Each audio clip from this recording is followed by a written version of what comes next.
Hello and welcome to pH Biology. Today's explainer is limiting factors. The slowest supplying factor sets the rate of photosynthesis. By the end of this video, you'll know what counts as a limiting factor, how to spot one on a graph, and why greenhouse growers care all about this. A limiting factor is the factor that's currently restricting the rate of photosynthesis. Increasing it would speed up photosynthesis, while increasing other factors would have no effect. The most common limiting factors are light intensity, carbon dioxide concentration, temperature, and the amount of chlorophyll.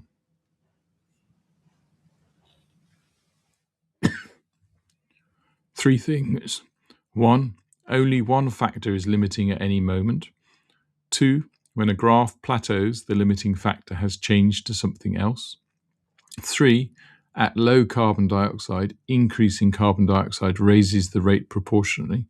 At high carbon dioxide, the rate plateaus because something else, like light, temperature, or chlorophyll, is now limiting.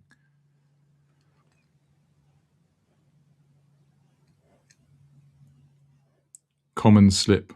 When a rate graph plateaus, photosynthesis hasn't stopped. It's still happening, just at a steady rate limited by some other factor.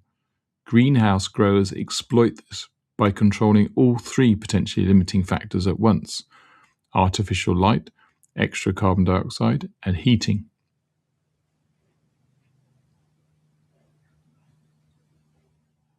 Quick example, a graph of photosynthesis rate against carbon dioxide concentration at low light shows a quick plateau.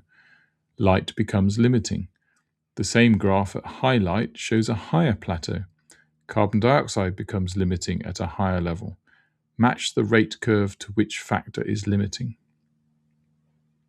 Right, if any of this is going to stick beyond this video, drop into phmaths.com. You'll find a free 4-week GCSE higher revision planner ready to download, plus the mastery workbooks.